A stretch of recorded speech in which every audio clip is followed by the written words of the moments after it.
호세아서 6장 1절부터 11절까지의 말씀입니다.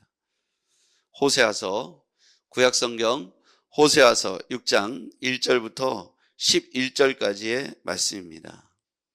구약성경 호세아서 6장 1절부터 11절.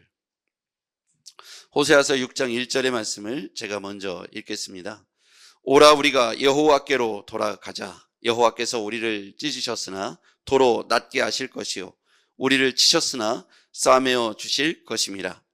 여호와께서 이틀 후에 우리를 살리시며 셋째 날에 우리를 일으키시리니 우리가 그의 앞에서 살리라. 그러므로 우리가 여호와를 알자. 힘써 여호와를 알자. 그의 나타나심은 새벽빛같이 어김없나니 비와 같이 땅을 적시는 늦은 비와 같이 우리에게 임하시리라 하니라. 에브라임아 내가 내게 어떻게 하랴? 유다야 내가 내게 어떻게 하랴? 너희의 인애가 아침 구름이나 쉬 없어지는 이슬 같도다. 그러므로 내가 선지자들로 그들을 치고 내 입의 말로 그들을 죽였노니 내 심판은 비처럼 나오느니라. 나는 인애를 원하고 제사를 원하지 아니하며 번제보다 하나님을 아는 것을 원하노라. 그들은 아담처럼 언약을 어기고 거기에서 나를 반역하였느니라. 길르앗은 악을 행하는 자의 고울이라. 피 발자국으로 가득 찼도다. 강도떼가 사람을 기다린 같이 제사장의 무리가 세겜길에서 살인하니 그들이 사악을 행하였느니라. 내가 이스라엘 집에서 가증한 일을 보았나니 거기서 에브라임은 음행하였고 이스라엘은 더럽혀졌느니라. 같이요. 또한 유다여 내가 내 백성의 사로잡힘을 돌이킬 때에 내게도 추수할 일을 정하였느니라. 아멘. 네. 오늘 말씀에 이 호세아서 6장 1절부터 11절까지의 말씀의 핵심 구절, 핵심 단어는 1절에 저는 나온다고 생각합니다. 우리가 여호와께로 돌아가자. 네. 두 번째 핵심 단어는 3절입니다. 그러므로 우리가 여호와를 알자. 힘써 여호와를 알자. 6절 같이요. 나는 인애를 원하고 제사를 원하지 아니하며 번제보다 하나님 아는 것을 원하노라. 거기다가 6절에다가는 밑줄을 그어보시죠. 핵심 구절이 되겠죠. 나는 인애를 원하고 제사를 원하지 아니하며 번제보다 하나님을 아는 것을 원하노라. 6절에 나오는 나는 인애를 원하고, 여기서 인애라는 단어는 히브리어로 헤세드라는 단어입니다. 헤세드. 헤세드는 신실함, 충성됨을 말하죠. 신실함, 충성됨. 인애를 원한다. 그러니까 변덕이 심하지 않다는 뜻이에요.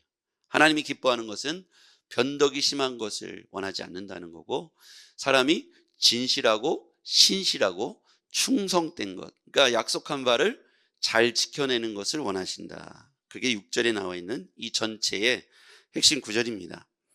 나는 인애를 원하고 제사를 원하지 아니하며. 제사는 그러니까 맨날 변덕이 죽을 듯 하는 사람들의 제사를 기뻐하지 않는다는 거예요. 하나님을 따랐다가 우상을 숭배했다가 이렇게 변덕이 죽을 듯 하는 사람들의 제사보다 하나님을 아는 것을 기뻐하신다. 그럼 자, 우리가 1절로 돌아가서요. 하나님을 아는 것, 우리가 여호와께로 돌아가자 그러면서 여호와를 알자, 이렇게 두 구절을 대비시켜 보면 하나님을 알고 하나님께로 다시 돌아가자. 이게 오늘 말씀의 핵심입니다. 자, 그러면 하나님은 어떤 분이실까요? 1절에 볼게요.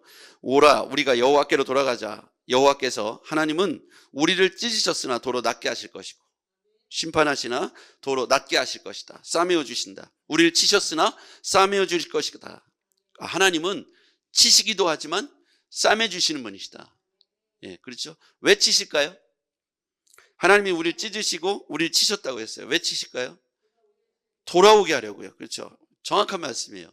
여호와께로 돌아오게 하려고 하는데 한 대 이렇게 회초리를 쳐서라도 여호와께로 돌아오는 거예요. 만약에 그대로 두면 사생자라 그랬어요. 그냥 버려진 존재라 그랬어요. 하나님이 우리를 유기하거나 방치하지 않으시고 사랑하니까 때로 치셔서 얼른 치시고 얼른 가서 싸매어 주시고 치료하시고, 그게 이제 아버지의 마음이 여기서 느껴지잖아요. 그렇죠? 사랑하지 않으면 관심도 없잖아요.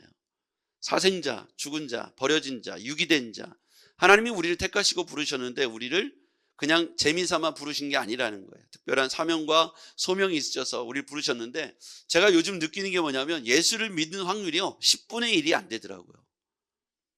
10명에게 복음 전했을 때, 제가 이제까지 이제 한 40년을 신앙생활을 했는데 40년 동안 10명이 교회에 출석했는데 믿고 남아있는 사람이 1명 정도 되더라고요. 그만큼 신앙생활이 어려워요. 그러니까 제가 가르친 제자들이 얼마나 많겠습니까? 15년을 제가 전도사로 사역을 했는데, 그런데 이렇게 보면은 우리가 길거리에 10명의 사람이 있다고 했을 때 그 중에 1명이 크리스찬이죠. 또 거듭나고 중생을 경험하고 헌신하고 말씀대로 살겠다고 말씀을 묵상하고 있는 사람은 제가 볼 때는 0.5예요. 10명의 사람들이 지나갔을 때 붙잡고 0.5의 확률이 있더라는 거예요. 그만큼 예수님 말씀대로 살아가고 그 뜻대로 살아가는 게 현실적으로 쉽지 않다는 얘기예요. 왜 그렇습니까? 하나님과 이 세상과 사이에서 갈등하고 하나님을 선택하는 믿음의 결단들이 사단이 용납하지 않는다는 거예요. 그리고 끊임없이 우리를 넘어뜨리려고 하고 하나님께 가지 못하도록 한다는 거예요. 이스라엘 백성들이 하나님의 선민이지 않습니까? 하나님이 택하여 부른 백성이잖아요. 하나님이 택하여 지명하여 부른 백성들이 왜 가나안 땅에 다 못 들어갔을까요? 생각해보면 출애굽을 했는데 1세대는 광야에서 다 죽었어요. 여호수아와 갈렙만, 그리고 2세대들만 가나안 땅에 들어갔어요. 이 얘기는 뭘 시사하냐면 동시에 기적을 보고 출발했어도 여호와 하나님을 의지하고 따라가는 광야 생활이 결코 만만치 않다는 거예요. 그럼 어떻게 되냐? 하나님을 알아야 됩니다. 하나님에 대한 오해가 많다는 거예요. 그렇기 때문에 하나님이 진실로 원하시는 게 뭔지를 모르니까 하나님 곁을 떠나게 되는 것이죠. 자, 그래서 오라 우리가 여호와께로 돌아가자. 하나님은 어떤 분이시냐? 찢으셨으나 도로 낫게 하시고 치셨으나 싸매어 주실 것이다. 자, 그 다음에 3절 보겠습니다. 같이 읽어볼까요? 시작. 그러므로 우리가 여호와를 알자. 힘써 여호와를 알자. 그의 나타나심은 새벽빛같이 어김없나니 비와 같이 땅을 적시는 늦은 비와 같이 우리에게 임하시리라 아니라. 아멘. 거기에 보면 새벽빛같이 어김이 없나니, 거기다 한번 밑줄을 그어보시죠. 어김없다에 동그라미 쳐보시고요. 이게 무슨 얘기냐면 하나님은 어떤 분이시냐? 여호와를 알자. 그의 나타나심은 새벽빛같이 어김이 없다. 지금 새벽빛이 떴습니까? 밖에? 아직 안 떴습니까? 뜰 겁니까? 안 뜰 겁니까? 안 뜬 적이 있습니까? 네. 새벽빛이 정확하게 뜬다는 거죠. 흐린 날은 있을지 몰라도 새벽빛이 안 오고 어둠으로 밤으로 지샌 날은 없다는 거예요. 그 얘기는 뭡니까? 하나님은 어떤 분이시냐면 여호와를 알자. 첫 번째, 하나님은 변덕이 없으시다. 신실하시다. 인애로우시다. 헤세드 하시다.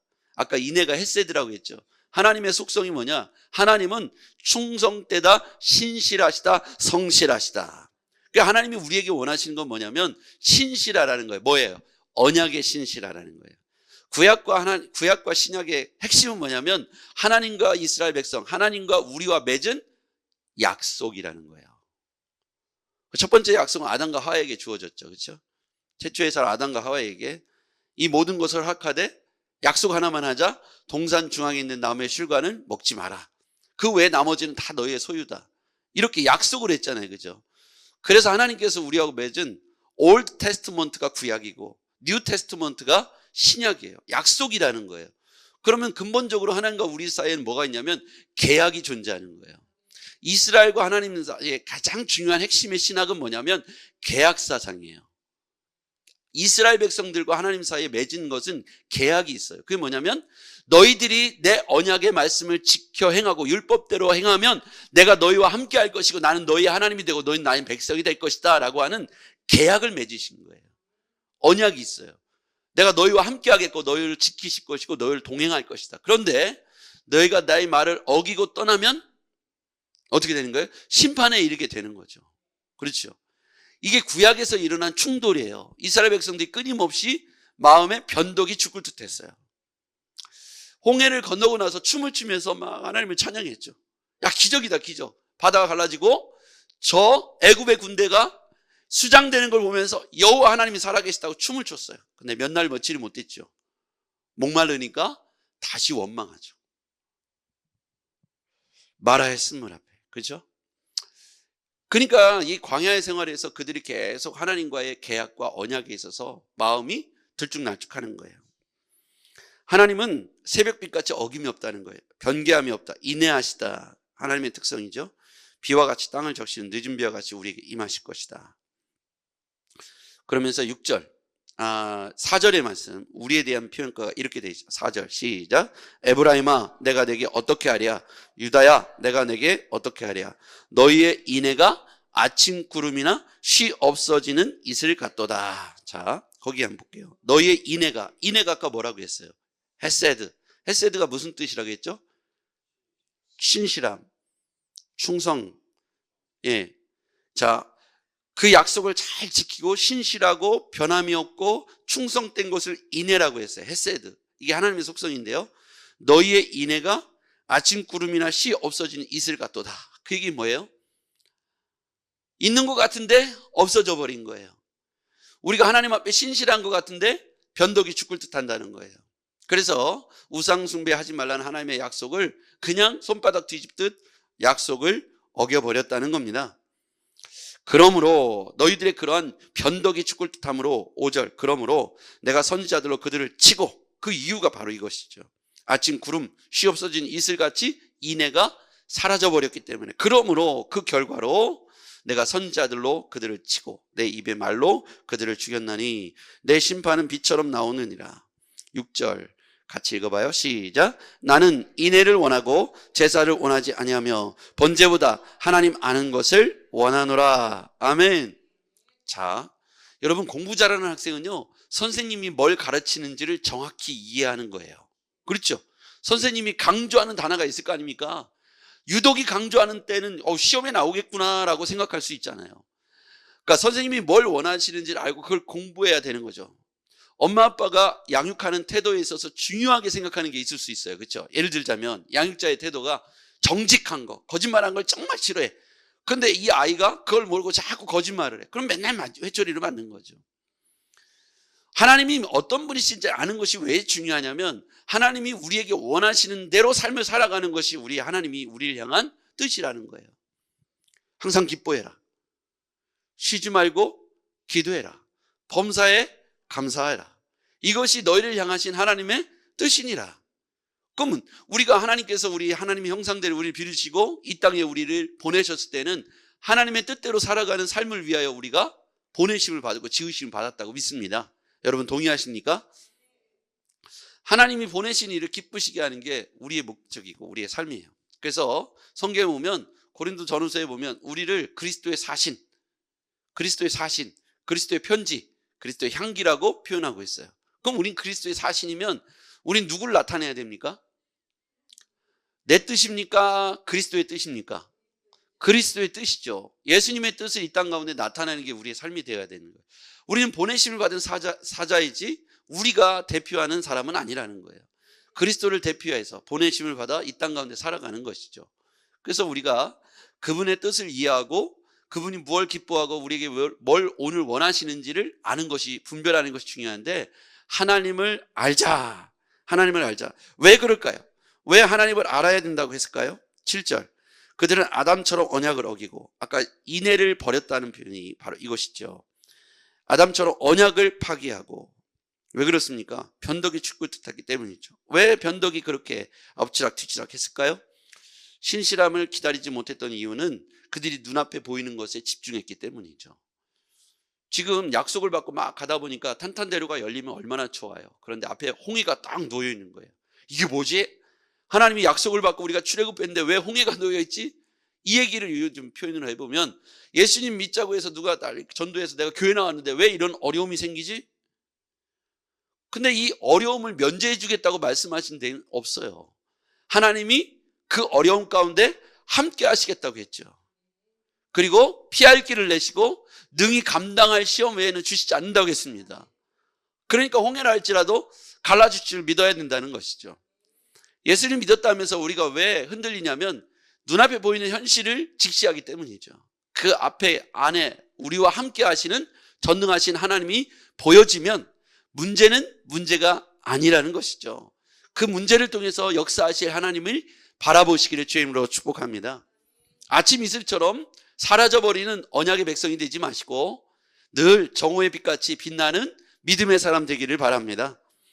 자, 아담처럼 언약을 어기고 7절 거기에서 나를 반역하였으니, 그 다음에 10절 같이가 시작. 내가 이스라엘 집에서 가증한 일을 보았나니 거기서 에브라임은 음행하였고 이스라엘은 더럽혀졌느니라. 여기서 보면 내가 이스라엘 집에서 가증한 일, 아주 가증스럽다는 표현을 할 때 인애라는 하나님의 속성과 대치가 되죠. 하나님은 인애하신데 이스라엘은 가증스러운 거예요. 거짓으로요. 음행하면서 거짓으로요. 하나님 보실 때 얼마나 가증스러운 거예요. 하나님은 인애하시는 속성을 갖고 계신데, 그래서 우리는 하나님의 속성을 알아야 되는 거예요. 하나님이 어떤 분이신지를 왜 이해해야 되냐면 이스라엘 백성들이 가증함으로 채찍에 맞고 심판에 놓이게 됐고 광야에서 1세대가 전멸하게 된 이유는 바로 그들이 가증했기 때문입니다. 여호와는 인애하신 분이라는 거예요. 자, 그러면서 핵심 구절로 다시 돌아가 볼게요. 1절 오라 우리가 여호와께로 돌아가자. 이게 하나님이 오늘 우리에게 던지시는 메시지입니다. 이 음성이 들려야 돼요. 가증한 일을 버리고 내가 인애하니 너희들도 인애를 배우고 여호와께로 돌아와라. 그러니까 우리가 요즘 시대의 언어로 이제 해석을 해보면 예수를 믿는다고 해서 고통이 없는 게 아니야. 고통스러운 일이 있다고 해서 내가 외면하거나 유기하거나 방치하는 게 아니야. 내가 너와 함께 할 거고 너가 그 상황에서 변질되지 않고 인애하면, 신실하고 충성되면 내가 너를 도울 거야. 이게 오늘 메시지잖아요. 이스라엘은 언약을 파기하고 우상숭배에 빠졌어요. 기다리지 못했어요. 하나님이 신실하시다는 상황을 알면서도 기다리지 못했어요. 하나님이 일하실 것을 기대하지 않았어요. 자기들이 앞서가려고 했어요. 그래서 하나님께서 채찍을 드셨고, 그러나 하나님이 원하시는 것은 싸매어 주시고 다시 여호와께로 돌아오는 것이 하나님의 속마음이라는 것이죠. 그래서 오늘 우리에게 어려운 일이 있을 수도 있고요. 힘든 일이 있을 수 있지만 가증한 이스라엘이여 돌아오라 라고 말씀하신 것처럼 다시 여호와께로 돌아가면 싸매어 주시고 회복시켜 주실 줄 믿습니다. 기도하겠습니다. 하나님 아버지, 믿다가 예수를 떠난 많은 사람들이 현재도 많이 존재합니다. 그들이 여호와께로 돌아오게 하여 주시옵소서. 하나님을 알게 하여 주시옵소서. 저들이 인애를 배우게 하시고 헤세드, 하나님의 속성을 알고 저들이 다시 한번 신실하고 충성된 신자로 살게 하여 주시옵소서. 예수님의 이름으로 기도했습니다. 아멘.